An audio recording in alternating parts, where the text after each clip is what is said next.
கேக்குறீங்க முதல்ல husband and ஒய்ஃபான்னு ஏன் சார் கேட்டீங்க? நீங்க யாருன்னு கேக்குறேன் நான். ஃபர்ஸ்ட் யாரு நீங்க? ஹஸ்பண்ட் அண்ட் ரெண்டு பேர் உட்கார்ந்திருக்காங்கன்னா வந்து ஹஸ்பண்ட் அண்ட் ஒய்ஃபான்னு ஏன் கேக்குறீங்க முதல்ல? யாருன்னு கேட்டேன். யாரெல்லாம் கேக்கல. ஹஸ்பண்ட் அண்ட் ஒய்ஃபா நீங்க கேக்குறீங்க.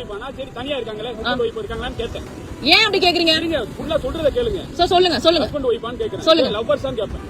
இல்ல ஃப்ரெண்ட்னு சொன்னா சரிங்க. இப்படி கேட்க சொல்லிருக்காங்களா உங்க கிட்ட? இந்த இடத்துல அந்த போலீஸ் என்ன அப்படி தப்பா கேட்டாருன்னு எனக்கு சத்தியமா தெரியல. அவர் ஹஸ்பண்ட் அண்ட் ஒய்ஃபான்னு கேக்குறப்ப என்ன எப்படி நீங்க இந்த கேள்வியை கேட்பீங்க? ரெண்டு பேர் உட்கார்ந்திருந்தா ஹஸ்பண்ட் அண்ட் ஒய்ஃபா தான் இருக்கணும். அதை கேட்கணும்னு எதுவும் சட்டம் இருக்கா அப்படின்னு கேக்குது அந்த வீடியோல நல்லா தெரியுது. அந்த இடத்துல அவங்க ரெண்டு பேர் மட்டும் தான் தனியா உட்கார்ந்திருக்காங்க. அந்த இடத்துல பக்கத்துல யாருமே இல்லாத மாதிரி தான் இருக்கு. அவர் என்ன சொல்றாருன்னா, தூரத்துல இருந்து பார்த்தே ரெண்டு பேர் உட்கார்ந்திருந்தீங்க. நான் கிட்ட வந்து நீங்க ரெண்டு பேரும் ஹஸ்பண்ட் அண்ட் ஒய்ஃபான்னு கேட்டேன். இல்லன்னு சொன்னீங்கன்னா ஃப்ரெண்டான்னு கேட்பேன், லவ்வரான்னு கேட்பேன். அந்த ரெண்டு பேரும் கொஞ்சம் வெளிச்சமா இருக்க டயத்துல போய் உட்கார்ந்திருந்தா எந்த போலீஸும் போய் எதுவும் கேட்க போறோம். ஏன்னா ரீசெண்டா நிறைய அபியூஸ் கேஸ் எல்லாம் நடந்துகிட்டு இருக்கு. ஏன்னா பெண்களுக்கு எதிரான வன்கொடுமைகள் நிறைய நடந்துகிட்டு இருக்கு. பாதுகாப்பு தேவைப்படுதுன்னு சொல்லியிருக்காங்க. பாதுகாப்பு கொடுக்க வேண்டிய இடத்துல அவர் இருக்கா. அவர் இந்த மாதிரி பீச்ல இருட்டுல தனியா உட்கார்ந்திருக்கீங்களே, நீங்க யாருன்னு கேக்குறதுல என்ன தப்பு இருக்கு? நைட் டயத்துல பீச் ஓரத்துல இருக்க காவல் அதிகாரியை காவலுக்கு போறீங்க, சுண்டல் சாப்பிட்டு போட்ட பேப்பரை புறக்கிறதுக்காக. அந்த குறிப்பிட்ட ஏரியால இவரை காவலுக்கு நியமிச்சிருக்கும் போது அங்க ஏதாச்சும் ஒரு பிரச்சனை ஆயிருச்சுன்னா இவரை தானே கூப்பிட்டு கேள்வி கேட்பாங்க. அதுக்காக ஒரு தனியா ஒரு பொண்ணு பையனும் உட்கார்ந்திருந்தாலே ஏதாச்சும் பிரச்சனை ஆயிரும் நான் சொல்ல வரல. ஒருவேளை ஆயிட்டா அந்த காவல் அதிகாரி சொல்ற மாதிரி இந்த லேடியே போனை சுத்தி காட்டுது, அந்த இடத்துல யாருமே இல்ல. சட்டமா பீச்ல தனியா உட்கார்ற சட்டமா? இருட்டுக்குள்ள தனியா உட்கார்ந்தா தப்பு தான். இப்போ அவர் ஹஸ்பண்ட் அண்ட் ஒய்ஃபான்னு கேட்டதுதான் பிரச்சனையா இல்ல அவர் வந்து கேட்டதே பிரச்சனையான்னு எனக்கு இப்போ கேள்விக்குறியா இருக்கு.